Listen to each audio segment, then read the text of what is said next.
The cold, biting November air felt warmer than the chill Elara knew was waiting for her inside the Sterling room. Marcus squeezed her hand, a familiar, silent apology he'd been offering for 5 years. Tonight, celebrating their 5th anniversary, Elara felt a weariness. She feared his silent apologies were no longer enough.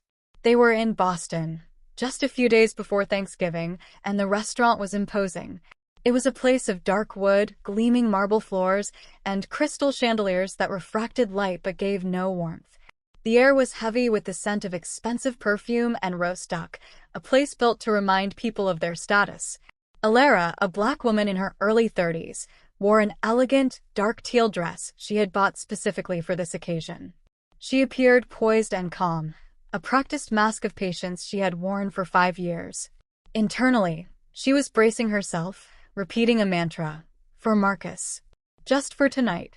Marcus, handsome and the heir to the family fortune, loved her but was visibly tense and subservient around his parents. The valet, a man in his 60s, eyed their modest Lexus briefly before rushing to the Bentley that pulled up behind them.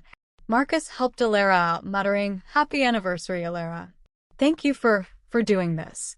Elara nodded, smoothing her dress, her voice quiet but firm. "It's our anniversary, Marcus." They were led to the family's private alcove. Arthur, Marcus's father, gave a curt nod, already looking at his Patek Philippe watch.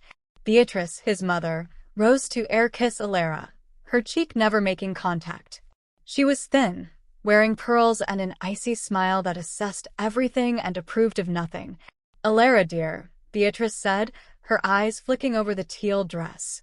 What a spirited color choice for a November evening. The implication was clear. It wasn't the muted navy or black of their world. As they sat on plush, stiff-backed chairs, the tension was palpable. The waiter, who greeted Arthur by name, poured water from a heavy silver pitcher. Arthur immediately began complaining that his driver took a wrong turn. Beatrice mentioned the empty chair at the table. "Chloe is delayed, of course. She extended her stay in the Hamptons. She finds Boston so drab this time of year." Beatrice smiled thinly at Elara, her pearl earrings catching the light. "I do hope you're still keeping busy with that little charity shop of yours, dear. It's so important to have a hobby." That final comment from Beatrice, you can just feel the ice in her voice, can't you? Elara has shown so much patience in these first 5 years. If you are here watching and you can already feel the tension at that table, let us know by commenting with the word dignity below. We are so glad you are here. If you haven't already, we warmly invite you to subscribe to Black Brilliance, as we are dedicated to sharing powerful stories just like this one. Be sure to turn on your notifications, because you truly do not want to miss what happens next. Your support helps us continue to inspire and uplift. And now, let's return to the dinner. The little charity shop Beatrice referred to was, in fact, the Harrington Foundation, a multi-billion-dollar educational fund, but Elara simply smiled and picked up her water glass. She remembered the first time Beatrice asked that question, 5 years ago at their engagement party. Her answer hadn't changed, but Elara's patience had worn thin as sandpaper. An obnoxiously large bottle of French wine, which Arthur boasted about, had been opened. The clinking of heavy silver cutlery against porcelain was the only sound between the conversational barbs.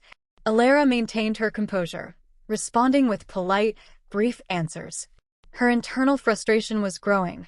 She sipped her water to keep from responding sharply. Arthur, annoyed, kept checking his phone, complaining about incompetence. Marcus, meanwhile, drank his expensive wine too quickly. He tried to change the subject to the New England weather, but his family ignored him. Elara politely corrected Beatrice. "It's a non-profit foundation, Beatrice. We focus on educational equity." Arthur scoffed without looking up from his phone. "Equity? Just a word for handouts." He finally looked at Elara, his eyes cold. "Real work builds empires, Elara, not hobbies." Beatrice jumped in smoothly, sensing the tension but redirecting it. "Speaking of Arthur, we must finalize the Thanksgiving menu." She turned to Elara, her smile painfully polite. "We're so looking forward to having you. I hope you won't find our family traditions too overwhelming. I know Marcus mentioned your family gatherings were always much simpler." The word simpler hung in the air, a direct jab at Elara's middle-class upbringing and, implicitly, her race.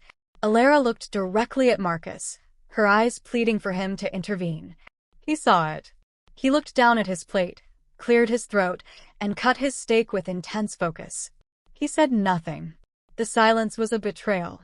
Suddenly, Arthur threw his napkin down, his face red. Damn it. Still no word from the Harrington Foundation. 6 weeks. I need their name on the museum wing project. It's a matter of prestige. What kind of amateur operation are they running over there? Marcus, desperate to diffuse his father's anger, said, maybe their director is just busy, Dad. Arthur scoffed. Busy? It's incompetence, I tell you. Complete incompetence. Elara's heart skipped a beat. The Harrington Foundation was her foundation, and she knew exactly why Arthur hadn't gotten a meeting. His proposal was arrogant and deeply flawed. She recalled her assistant handing her Arthur's proposal last week, saying, "This one feels entitled. Lacks any real community engagement." Elara, still externally calm, was now processing the deep irony of Arthur's rant. She was no longer just enduring. She was observing. Arthur was still fuming, muttering to Marcus about new money charities run by children, while Beatrice tried to calm him, patting his arm. The main courses had arrived, delicate portions on oversized plates, but the mood was sour. Just then, Chloe made her grand entrance, breezing and wearing a shockingly expensive fur coat, disrupting the entire room. Sorry I'm late. The traffic from the jetport was dreadful. She air-kissed everyone but gave Elara a critical look, scanning her from head to toe. Elara, that dress is lovely. Vintage, isn't it? How resourceful. Chloe immediately dominated the conversation, talking loudly about the Hamptons and a yacht party. She then turned to Elara, who had been silent. So, Elara, Beatrice tells me you're still not planning on children. Probably wise. I mean, can you imagine? They'd have such difficult hair. The comment, so overtly racist, landed like a physical blow. Arthur and Beatrice didn't even flinch. Marcus just stared blankly, shocked into inaction by his sister's venom. Elara looked at her husband, waiting. He did nothing. The betrayal was complete. After 5 years of simpler, hobby, and spirited, this was the final cut. Elara slowly, deliberately, placed her heavy silver fork and knife down on the porcelain plate. The clink was sharp, precise, and echoed in the sudden silence of the alcove. She looks directly at Chloe, then at Beatrice, then at Arthur, and finally at her husband. Actually, she says, her voice perfectly calm and dangerously clear, I need to say something. That silence. After 5 long years, Elara is finally about to speak her truth. You can feel the power in that moment as she places that silverware down. If you are still with us and you are on the edge of your seat, let us know you're here by commenting with the number 8 down below. This is the moment we've all been waiting for. If you haven't already, this is the perfect time to subscribe to Black Brilliance and be sure to turn on that notification bell. You do not want to miss what she says next. Your support is what allows us to keep bringing you these powerful and inspiring stories. And now, let's hear what Elara has to say. I need to say something. The words, spoken softly by Elara, cut through the oppressive silence of the Sterling room, carrying more weight than all of Arthur's blustering. This was the culmination of 5 years of silent dinners, of polite smiles, and endured insults, from spirited color to little charity shop and simpler Thanksgivings.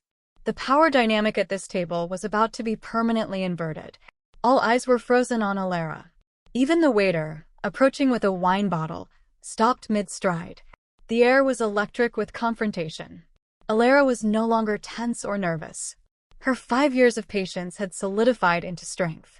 She was calm, dignified, and in complete control, her voice steady. Marcus looked pale, frozen between shame and terror, while his family stared in disbelief. Elara looked at Chloe. Difficult hair? Chloe, is that really what you said? Her voice wasn't angry, it was weary. She turned to Beatrice. My dress isn't spirited, Beatrice. It's teal. And my job isn't a little charity shop. For 5 years, I have sat at this table and listened to you subtly, and not so subtly imply that I am less than because of my background, my job, and because I am black. I am tired of it. She turned her gaze to her husband. It was the most painful look. And you, Marcus. I love you.